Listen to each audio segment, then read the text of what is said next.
DPR bersama pemerintah menyepakati rata-rata BPIH sebesar 87,4 juta rupiah per jemaah dengan biaya perjalanan ibadah haji BP yang akan ditanggung langsung jemaah sebesar 54,19 juta rupiah. Apakah dengan turunnya biaya haji kualitas layanan akan bisa maksimal nanti di 2026? Kita tanyakan langsung ke narasumber, sudah bergabung sambungan daring dengan Mas Iksan Marsha, juru bicara Kementerian Haji dan Umroh RI, dan juga Bapak Ade Marfudin, pengamat haji dan umroh dari UIN Syarif Hidayatullah Jakarta. Selamat sore Bapak-Bapak, saya selalu keduanya. Pak Selamat sore, Ade, sehat selalu Mas Rano. Mas Iksan, terima Pak Ade. kasih sudah meluangkan waktu di tengah cuaca yang cukup memprihatinkan begitu ya. Hujan di Jakarta, hati-hati Bapak-Bapak. Hujan. Saya langsung ke Mas Ihsan, total biaya yang akan ditanggung jemaah nanti berapa ya BP-nya? Penegasan saja. Baik, Mas Rano, dari total penurunan secara keseluruhan di BP sebanyak 2 juta, jadi yang rata-rata ditanggung oleh jamaah itu sekitar 54 juta, Mas Rano. Dari apa yang disepakati bersama DPR berkaitan dengan biaya penyelenggaraan ibadah haji, Mas. Ya. Oh oke, ini komponen apa yang akan diturunkan nanti dengan turunnya sebesar 2 juta tadi?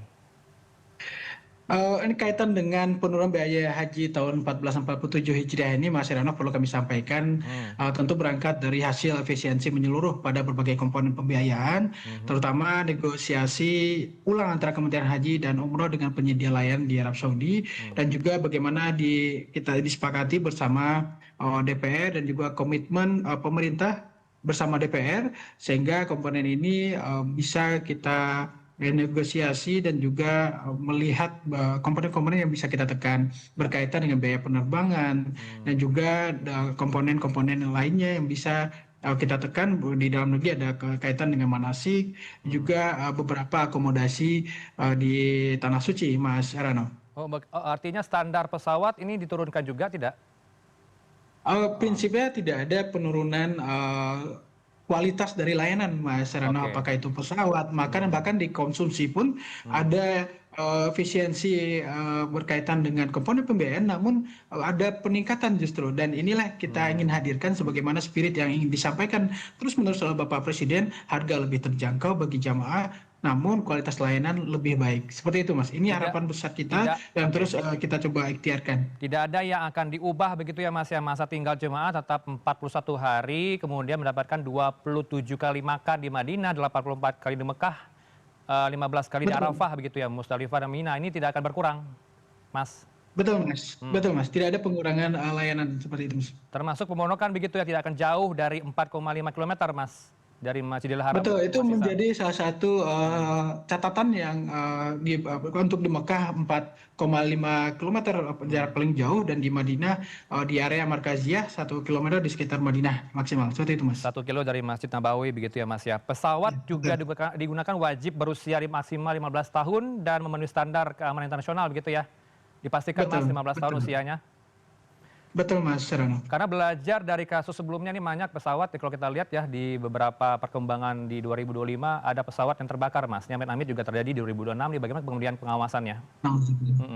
Betul, ini yang kita sampaikan kepada penyedia layanan khususnya transportasi udara, agar betul-betul perhatikan pertama berkaitan dengan standar-standar kelayakan penerbangan dan juga keamanan. Karena ini tentu bicara tentang, selain bicara tentang menghadirkan kualitas pelayanan, ikhtiar besar kita tentu berangkat dari catatan-catatan penyelenggaraan yang lalu akan ada perbaikan-perbaikan, baik itu pengawasan dan juga berkaitan dengan kelayakan penerbangan. Karena sudah ada diatur tadi bagaimana mekanismenya, standar paling minimal 15 tahun misalnya, dan juga pesawat yang digunakan, Mas Serano. Mas Ihsan ini juga melihat para calon jemaah haji yang gagal berangkat tahun lalu, apakah nanti akan diprioritaskan karena sudah lunas membayar nih Mas, apakah akan jadi prioritas Kementerian Haji nanti mereka nggak berangkat ini? Betul, tentu ini akan berangkat dari pengaturan kuota kita saat ini, Mas Heranov. Ya, Artinya di dalam masuknya mesin jamaah yang sudah apakah itu melakukan pelunasan, artinya masuk dalam urutan berikutnya akan berangkat dan juga akan berbanding lurus dengan penataan kuota saat ini yang kita tetapkan bersama yang kita sampaikan beberapa waktu lalu tentang adanya ikhtiar pemerataan masa tunggu untuk jamaah haji seluruh Indonesia. Dan ini tentu oke. akan menyesuaikan urutan keberangkatan itu sendiri, Mas. Jadi kalau Oke. misalnya yang melakukan pelunasan sebelumnya masuk dalam urutan keberangkatan berdasarkan rumusan pemerataan kuota, insya Allah akan diberangkatkan, Mas. Akan dikembalikan duitnya Mas kalau berlebih kan ini kan biayanya diturunkan kayak begitu Oh, ya? Akan dikembalikan pasti. tidak nih yang Dan membayar lunas tahun kemarin lalu? di DPR juga disampaikan, bahkan salah satu anggota Komisi 8 juga mengingatkan berkaitan mekanisme ini. Hmm, Bahkan dari BPKH kami meneruskan apa yang disampaikan oleh perwakilan BPKH kemarin. Mereka menyebutkan mayoritas sudah dikembalikan hmm, yang telah melakukan pembayaran yang berlebih tadi, Mas ya. ya. Serta ada sisa berapa yang dalam proses. Dan ini pasti, Mas, akan dilakukan sosialisasi dan juga pelaporan-pelaporan seperti itu. Oke, saya bergeser dulu sebentar dengan Pak Ade. Begitu Pak Ade, dengan adanya penurunan biaya haji ini dari kacamatanya seperti apa melihatnya? Ya, yang pertama ini kan perlu diapresiasi. Hmm, Kementerian Haji ini kan baru lahir, belum berpengalaman menata mengelola perhajian. oke. Jadi penurunan keberanian menurunkan biaya sampai kurang lebih 2 juta ini juga spiritnya sepakat adalah spirit kebijakan efisiensi. Hmm, Karena ini sebagai di semua lini termasuk di penyelenggaraan ibadah haji tentunya. Hanya kita kan selalu melihat kekhawatiran selalu hmm, penurunan biaya ini berbanding kekhawatirannya adalah penurunan pada kualitas. Ini oke. yang Hmm, perlu kita perhatikan. hmm, Untuk itu eh, jangan sampai hmm, semangat efisiensi, semangat menurunkan harga, tapi justru adalah pada pelayanannya adalah tidak memuaskan bagi jamaah. oke. Untuk itu Hmm, saya melihat eh, komponen-komponen yang memang besar mhm, itu yang patut dikritisi itu misalnya di transportasi udara yang lebih dari 40% hmm, menghabiskan eh, pos dari BPIH atau BP. oke. Kemudian juga pemondokan luar biasa gitu loh. Hmm, Sedangkan hmm, masa tunggu masih 41 hari. Ini oke. kan harus kalau semangat efisiensi adalah semuanya adalah berjuang bagaimana menurunkan waktu tinggal jangan sampai 41 hari. Baik. Misalnya semangat 35 hari atau 30 hari. Mhm, Apakah ada pola itu ini yang harusnya dibuka ke publik, ke masyarakat. ya, Kemudian juga menambah slot penerbangan ini kan juga kenapa crowded dari tahun ke tahun adalah masalah penerbangan baik. dengan begitu Hmm, besarnya intensitas pemberangkatan pemulangan dan keberangkatan di Jeddah dan Madinah. oke. Ini kan perlu ada solusi. Hmm, Harusnya efisiensi itu dibangun, spiritnya adalah inovasi. Inovasi adalah pengembangan hmm, dari masukan-masukan untuk kolaborasi dengan pihak lain, misalnya menambah ya, bandara di Taif. hmm, Itu kan terobosan luar biasa, sehingga oke. kementerian Hmm, yang baru ini bukan mengutak-ngatik sebenarnya anggaran yang sudah ada, BPIH yang sudah ada, tapi bagaimana inovasi besar ke depan nanti. oke. Tapi Hmm, tidak masalah, karena ini kan baru belajar, hmm, baru awal. mhm, Saya sebagai masyarakat ya, apresiasi dengan semangat menurunkan kurang lebih 2 juta ini adalah semangatnya efisiensi, oke. tapi dengan catatan, Hmm, ayo kita berikan penguatan-penguatan dari awal persiapan bagaimana menata kualitasnya. Yang menjadi baik. sorotan saya adalah Mhm, pra keberangkatan haji ini menjadi poin. hmm, Jangan sampai pos untuk bimbingan manasik haji justru dikurangi ya, beban biayanya, hmm, dikurangi, diefisiensikan justru baik. ruh ibadah itu ada di pembinaan sebelum berangkat. Baik. Nah, Hmm, sebelum berangkat ini diapakan jamaah ini yang masa tunggu yang begitu panjang ini oke. yang harusnya PR besar untuk Hmm, siapapun termasuk saya, hmm, masyarakat, para penggerak pembimbing ibadah haji untuk kolaborasi bersama-sama. baik. Jangan sampai keberangkatan mereka dengan harga mesti diturunkan tapi kualitas ibadahnya justru Oke. jangan lagi berpikir harus hotel dekat, harus mewah dan sebagainya sementara Hmm, pengetahuannya kosong. Ini yang saya khawatirkan mengejar pada layanan-layanan umum, layanan fasilitas akomodasi yang baik, Oke. yang mewah, yang dekat, catering yang harus disempurnakan, sementara pengetahuannya kosong, ini yang kita khawatirkan. Baik, langsung dijawab Pak Iksan. Ada sejumlah poin yang dicatat tadi ya. Ada inovasi pengembangan penerbangan nih ongkosnya terlalu gede 40%. Kemudian tadi crowded di bandara harus tambah Bandara Taif gitu ya Pak Ade ya. Kemudian masa tunggu 40 hari. Apakah ada perubahan nih masa tunggu 40 hari menjadi berapa untuk tahun ini? Baik, seperti yang disampaikan Pak Ade, terima kasih Pak Ade. Memang ini menjadi catatan yang sudah dihadirkan dalam beberapa waktu terakhir, bahkan di penyelenggaraan haji sebelumnya, Mas Heranov. Ini menjadi salah satu tantangan yang perlu kita jawab bersama, bagaimana prinsipnya menekan biaya haji, tentu dengan mempersiapkan berbagai instrumen pendukung. Di antaranya muncul wacana berkaitan dengan opsi menekan jumlah hari jamaah haji, masa tinggal jamaah haji di Tanah Suci, dan juga berkaitan dengan membuka penerbangan melalui bandara-bandara alternatif yang ada di Arab Saudi. Dan ini sudah kita lakukan beberapa kajian-kajian, dan juga kita sudah pada titik yang saat ini kita belum bisa mengambil keputusan untuk melakukan inovasi yang seperti yang disampaikan oleh Pak Ade, karena ini tentu selain spiritnya tadi kita bicara tentang berbagai ikhtiar perbaikan, juga kita berbicara tentang bagaimana mensukseskan penyelenggaraan haji di tahun 2026 ini. Tentu balik lagi kita bicara dalam konteks menghadirkan kualitas yang lebih baik. Tentu kita perlu mempertimbangkan kebijakan-kebijakan yang kita belum ada pengalaman berkaitan dengan apakah menekan tadi masa tinggal, termasuk menggunakan kita perlu pengkajian yang lebih mendalam tentu dengan melibatkan Pak Ade dan kawan-kawan nantinya, Mas Heranov. Oke, kemudian bagaimana dengan pra haji nanti? Tadi kan juga catatan Pak Ade seperti itu, ada kolaborasi yang akan dilakukan dengan sejumlah pihak, Mas. Baik, berkaitan dengan kolaborasi dan jamaah haji, Mas Ranov, tentu tentang penguatan manasiknya, dengan hadirnya Kementerian Haji, artinya salah satu ikhtiar kita yang harus kita perkuat tentu adalah bagaimana pembinaan jamaah haji sejak menjelang keberangkatan, bahkan pembinaan jamaah setelah pulang dari melaksanakan ibadah haji. Tentu ada baik itu mekanisme manasik, tidak hanya dimulai dan diawali dengan di saat jamaah sebelum berangkat, namun jamaah antrian juga sudah akan kita sosialisasikan bagaimana manasik haji yang sudah diterima jamaah sejak masa tunggu ini, Mas. Ya, masa tunggu keberangkatan haji reguler ini di semua provinsi sudah diatur juga. Berapa lama ya update-nya? Di DPR kemarin kita kembali menyampaikan bahwa masa tunggu dengan berangkat dari prinsip keadilan dan juga kepastian ditetapkan rata-rata 26 tahun di seluruh provinsi. Dan tentu ini kebijakan ini menghapus ketimpangan lama antar wilayah yang sebelumnya bisa mencapai 10 hingga 40 tahun, Mas Heranov. Baik. Oke, ada rumusnya begitu ya, kuota provinsi, daftar tunggu provinsi dibagi total daftar tunggu nasional dikali total kuota haji reguler nasional, begitu, Mas? Betul, Mas Heranov. Jadi dapatlah angka 26 gitu ya?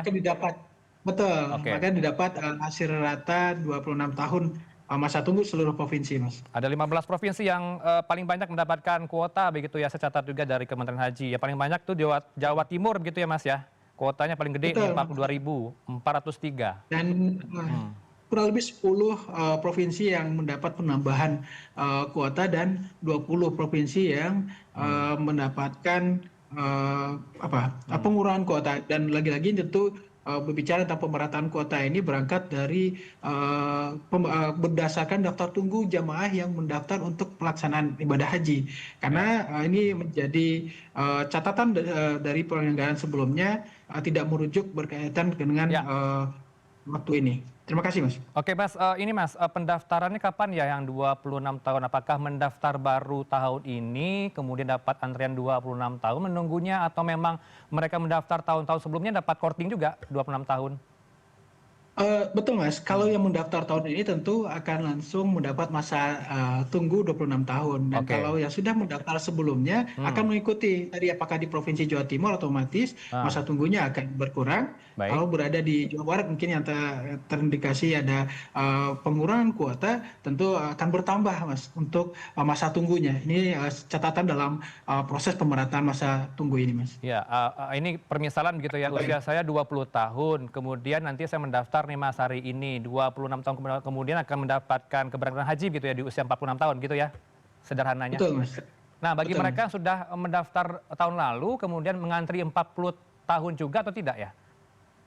Otomatis akan dikurang kita tahun lalu, Oke. berarti ada selisih 14 tahun. Kalau sudah setahun untuk mencapai 26 tahun itu ada selisih berarti dari sekarang saya mendaftar setahun lalu misalnya, Mhm. artinya masa tunggunya menjadi 25 tahun, Mas. Oke, Kalau misalnya disebut 40 tahun seperti baik. itu. Pak Ade, silakan direspon Pak Ade. Ada korting nih dari 40 tahun kita menunggu haji menjadi 26 tahun, angin segar nih bagi kita semua. Iya, bagi yang umurnya sudah 60 tahun tentunya tetap aja jadi 76 tahun. Waduh, iya. Jadi saya tidak melihat pada antrian yang panjang ya, karena itu adalah saya katakan bahwa istiqomah itu bukan hanya punya biaya, bukan hanya sehat, bukan hanya aman, Oke. tapi bagi saya ada dua lagi tambahan Baik, baik. istiqomah itu. Mhm. Satu adalah karena Oke. kuota, yang kedua ada karena mana ilmunya pengetahuannya manasikul hajj. Oke. Jadi kita bukan hanya tergantung pada 3 tapi pada 5 istiqomah. Hmm, Nah, mhm. untuk itu biarkan saja itu mengalir dengan umur yang panjang 26 tahun, 40 tahun, bagi saya tidak ada masalah itu. Baik. Karena bagian dari mencerdaskan jamaah sebelum berangkat. Tugas Oke. kita adalah karena saya punya komunitas pembimbing ibadah haji, kurang lebih ada 11.000 orang yang tergabung dalam Ikatan Pembimbing Haji Indonesia. Ini ingin kolaborasi dengan pemerintah, dengan Kementerian Haji tentunya, Ya. ingin memberikan penguatan pengetahuan jamaah pra keberangkatannya. Oke. Bagaimana? Bukan hanya yang berangkat tahun 2026, tapi 2027 sampai ke 2000 sekian, 45 misalnya, bagaimana kita sapa mereka dengan program jangka panjang, Oke. mencerdaskan jamaah haji pra keberangkatan. Ini yang Baik. penting. Hmm. Karena kita tidak mau berangkatkan, walaupun Oke. masa tunggu yang panjang, tapi pengetahuannya kosong, ini yang kita sayangkan. Oke. Haji adalah ibadah simbolik. Ibadah yang perlu digali kedalaman pengetahuannya dan ilmunya. Ini Baik. menjadi PR kita besar. Untuk itu, sesungguhnya Kementerian Haji dan Umroh yang saya sambut baik ini Ya. adalah harus ada inovasi dan Oke. pembeda. Apa bedanya dengan haji ketika di Kementerian Agama? Ini ditunggu. Apakah inovasinya adalah hanya menurunkan biaya 2 juta? Oke. Atau apa inovasi yang ditunggu oleh masyarakat? Baik. Mungkin tahu kan dari saya sebagai pengamat, praktisi perhajian, ya salah satunya ingin menyapa orang yang belum berangkat layaknya orang yang sudah berangkat, sehingga menikmati merasakan getar sebuah ibadah sebelum berangkat. Baik. Ini sesungguhnya inovasi yang kita bangun, kolaborasi yang kita bangun, dan bentuk different, berbeda antara haji sebelum pindah ke Kementerian Haji yang sekarang. Baik. Nah, untuk itu, karena catatan kita adalah haji yang turun, yang biayanya tentunya pesan dan keharapan kita adalah Ya. pengurangan biaya harus berbanding lurus dengan peningkatan inovasi. Oke. Karena keberhasilan pelayanan ibadah haji bukan hanya sekedar pada kemewahan akomodasi, Baik. kemewahan transportasi, tapi Ya. harus kepada kemandirian jamaah, kemudian juga ke pengetahuan jamaah, dan ini yang dibangun semangatnya adalah undang-undang haji yang baru. Saya kira Oke. itu yang perlu kita Baik. tanamkan Baik, bersama. silakan direspon sekaligus closing statement Anda singkat saja untuk respon tadi. Mas Ihsan, silakan. Baik, terima kasih Mas Ranof dan Pak Ade tentunya, dan ikhtiar-ikhtiar yang disampaikan Pak Ade juga menjadi catatan penting bagi kita. Maka di Kementerian Haji ada satu kelembagaan yang di Kedirjenan khusus dalam konteks pembinaan jamaah. Disinilah nanti ada pembinaan tadi jamaah jelang berangkat, tidak hanya jamaah yang akan berangkat tahun besok, itu adalah nanti ada pembinaan-pembinaan bagi seluruh jamaah mendaftarkan diri untuk penyelenggaraan haji. Ini akan kita kawal dan juga mengajak kolaborasi dari Pak Ade Ade dan juga teman-teman. Dan terakhir tentu kami kembali tegaskan ikhtiar untuk menekan biaya haji tentu bukan berarti menekan layanan. Jauh daripada itu, ikhtiar bersama kita adalah menekan dan juga biaya haji dan juga peningkatan kualitas penyelenggaraan yang lebih baik untuk jamaah Indonesia. Terima kasih, Mas. Kita tunggu komitmennya itu, Mas, ya, sama-sama kita akan memberikan terbaik untuk bangsa ini. Terima kasih Mas Iksan Marsha, juru bicara Kementerian Haji dan Umroh, dan juga Bapak Ade Marfudin, pengamat haji dan umroh UIN Syarif Hidayatullah Jakarta. Selamat sore, assalamualaikum. Waalaikumsalam warahmatullahi wabarakatuh. Terima kasih.